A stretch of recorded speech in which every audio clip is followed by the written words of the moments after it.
안녕하세요. 오늘은 진짜 믿음이 오려면 네 번째로 야곱의 믿음을 보려고 합니다. 야곱의 생애를 보면 믿음이 오기 전과 믿음이 오는 과정과 믿음이 온 후의 모습이 확실하게 구분되는 것을 볼 수가 있습니다. 오늘 본문 말씀은 창세기 25장 21절에서 26절입니다. 이삭이 그의 아내 리브가가 임신하였더니 여호와께서 그에게 이르시되 두 국민이 네 태중에 있구나. 두 민족이 네 복중에서부터 나누이리라. 이 족속이 저 족속보다 강력했고 큰 자가 어린 자를 섬기리라 하셨더라.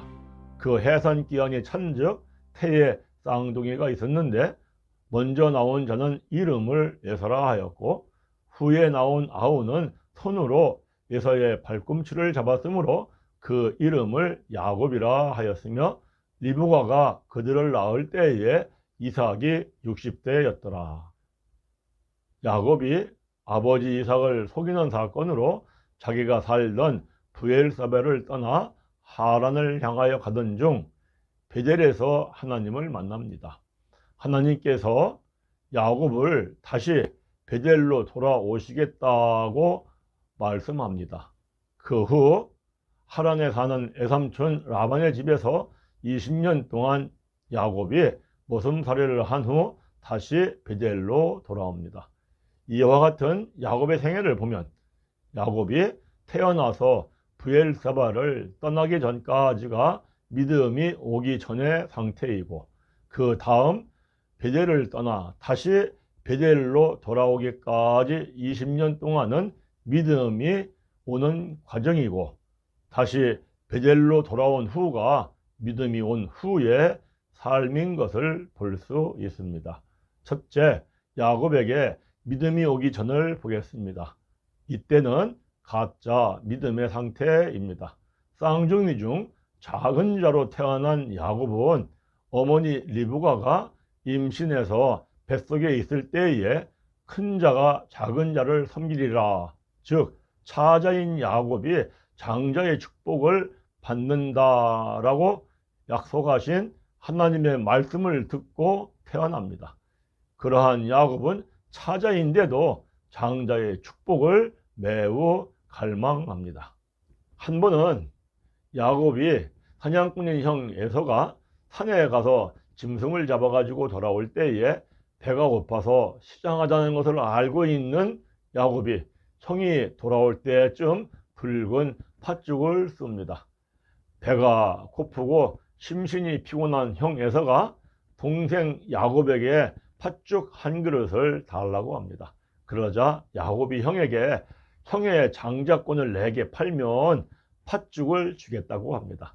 그 말을 들은 장자권을 경홀히 여기는 에서가 팥죽 한 그릇으로 장자권을 팝니다. 만약에 야곱이 형 에서를 사랑하는 마음으로 팥죽 한 그릇을 그냥 주어도 장자권은 야곱에게 돌아옵니다. 왜냐하면 말씀을 하시면 반드시 이루시는 하나님께서 이미 큰 자가 작은 자를 섬긴다고 말씀을 하셨기 때문에 야곱이 믿고 기다리면 되는 것입니다. 그러나 하나님을 믿는다고 하지만 믿음이 없는 야곱, 가짜 믿음의 상태였던 야곱이기 때문에 자기의 생각대로 자기의 계산대로 형 에서에게 팥죽 한 그릇으로 장자권을 탔던 것입니다. 또 한 번은 아버지 이삭이 늙어서 눈이 어두워서 잘 보지 못할 때에 맏아들 에서를 불러서 창세기 27장 3절에 내가 이제 늙어 어느 날 죽을지 알지 못하니 그런즉 너는 가서 사냥하여 내가 즐기는 별미를 만들어 와라. 내가 먹고 내 마음껏 내게 축복하리라고 합니다. 이 이야기를 들은 야곱을 사랑하는 어머니 리브가가 야곱을 형 에서처럼 변장을 시키고 자기가 별미를 만들어서 줄 테니 아버지에게 장자의 축복을 받으라고 권면합니다. 그리고 야곱은 형 에사처럼 변장을 하고 아버지의 눈을 속이고 장자의 축복을 받습니다. 후에 사냥해서 짐승을 잡아서 별미를 만들어서 아버지한테 들어간 형 에서가 동생 야곱이 아버지를 속이고 장자권의 축복을 받은 것을 알고 노해서 동생 야곱을 죽이려고 합니다. 그래서 야곱은 형 에서의 눈을 피하여 매우 멀리 하란에 살고 있는 외삼촌 라반의 집을 향하여 도망가는 도망자의 신세가 됩니다. 이와 같은 문제가 터지는 것은 야곱이 하나님을 믿는다고 하지만 자기 생각대로 자기 계산대로 사는 믿음이 없는 상태이기 때문입니다. 이때는 가짜 믿음의 상태입니다. 만약에 야곱이 큰 자가 작은 자를 섬기리라고 말씀하신 하나님의 약속의 말씀을 믿었다면 아버지의 눈을 속이고 장자의 축복을 받는 이 일은 없었을 것입니다. 이 사건은 야곱이 팥죽 한 그릇에 장자권을 산 사건, 또 야곱이 아버지의 눈을 속이고 장자의 축복을 받은 사건, 하나님의 약속의 말씀을 머리로 안다고 할지라도 믿음은 그냥 저절로 오는 것이 아니다라는 것을 깨닫게 하는 사건입니다. 둘째는 야곱에게 믿음이 오는 과정입니다. 믿음은 여러 가지 시험과 불같은 연단의 과정을 거치면서 오는 것입니다. 야곱이 브엘세바를 출발하여 하란을 향하여 가다가 베델에서 그동안 아버지와 어머니를 통하여 귀로만 듣기로 하던 하나님을 꿈에서 직접 만납니다. 하나님께서 야곱에게 창세기 28장 15절에 내가 너와 함께 있어 너를 어디로 가든지 너를 지키며 너를 이끌어 이 땅으로 돌아오게 할지라 내가 내게 허락한 것을 다 이루기까지 너를 떠나지 아니하리라고 합니다. 16절에 야곱이 잠이 깨어 이르되 여호와께서 과연 여기 계시거늘 내가 알지 못하였도다 라고 합니다. 하나님은 머리로 아는 것이 아닙니다. 하나님의 말씀에 순종할 때 하나님이 이런 분이구나 라고 하는 것을 알게 되는 것입니다. 이후 야곱이 하란에 살고 있는 외삼촌 라반의 집에 도착하여 모선살이를 시작합니다. 외삼촌 라반이 조카 야곱이 와서 한 달 동안 살았을 때에 야곱이 시력이 약한 언니 레아보다 아리따운 동생 라헬을 사랑합니다. 그래서 야곱이 7년을 섬기면 외삼촌 라반이 둘째 딸 라헬을 주기로 약속합니다. 그러고 이 일을 시작합니다. 그러나 야곱이 7년을 일했을 때에 라반의 속임수로 레아를 줍니다. 그래서 야곱이 7년을 더 일한 후 라헬을 얻습니다. 야곱이 20년 동안 모성살이를 하면서 라반에게 속임수를 당한 것에 대하여 레아와 라헬에게 말하기를 창세기 31장 7절에 그대들의 아버지가 나를 속여 품삯을 10번이나 변경하였느니라. 그러나 하나님이 그를 막으사 나를 해치지 못하게 하였다라고 말할 정도입니다. 여기에서 10번이나 나를 속였다는 것은 수도 없이 많고 많이 나를 속였다는 뜻입니다. 야곱이 외삼촌 라반의 집에서 20년 사는 동안 레아와 라헬을 아내로 맞이하여서 아들 11명과 딸 1명을 낳습니다. 야곱이 하나님의 도우심으로 매우 번성하여서 재물도 많고 양떼와 노비와 낙타와 나귀가 많았습니다.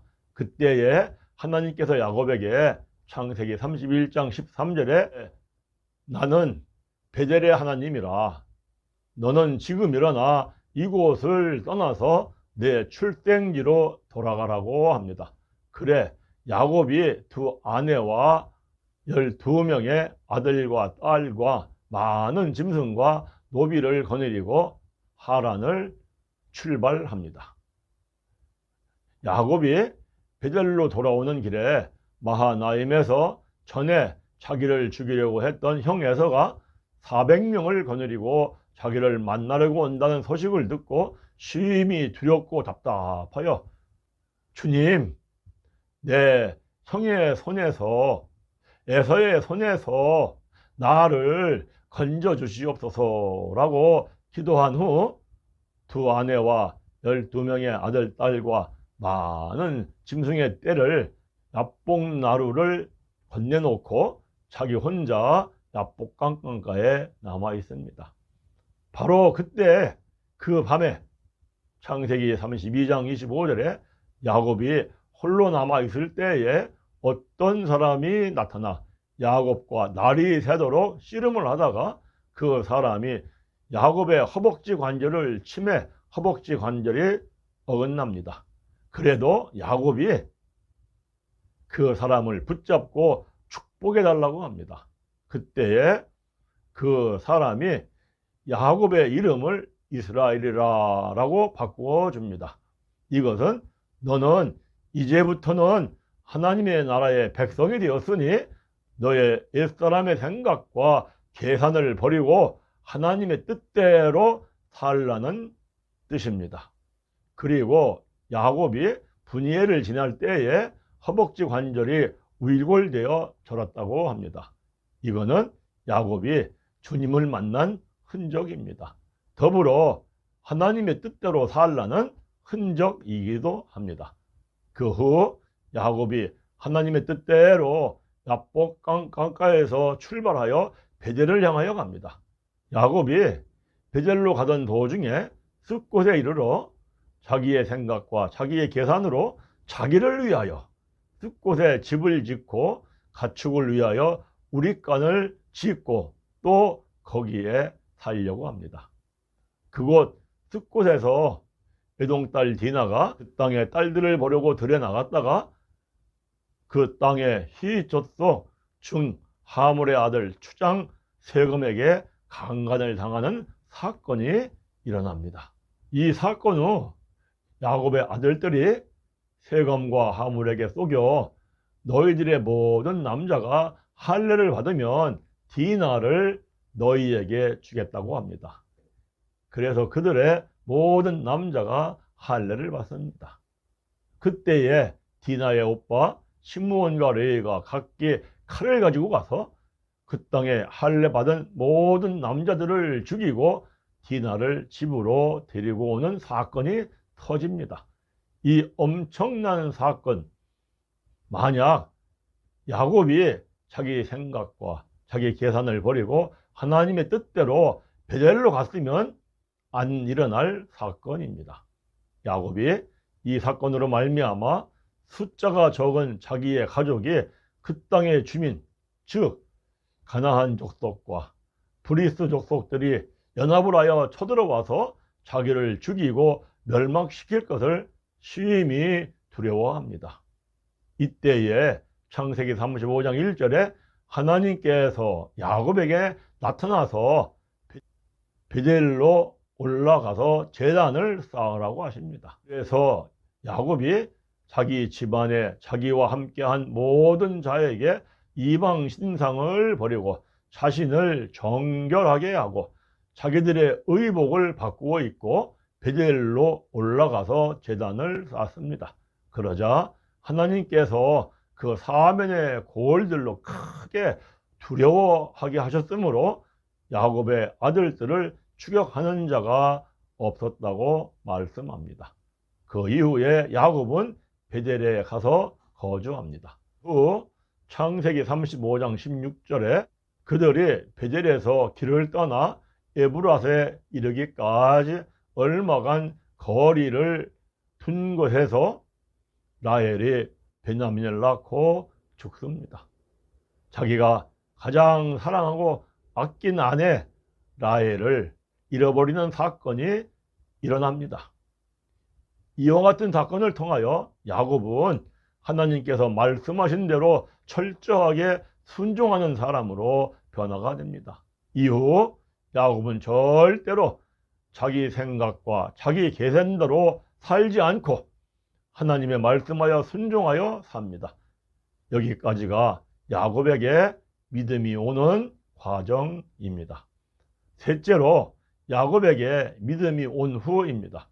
창세기 37장 1절에 야곱이 가나안 땅 곧 그의 아버지가 거룩하던 땅에 거주하였느니라 라는 말씀처럼 야곱은 그의 아버지의 아버지 아브라함이 하나님께서 가서 살라고 명령하신 말씀에 순종하여 가나안 땅에 와서 산 것처럼 야곱도 자기 생각과 계산을 버리고 가나안 땅에 삽니다.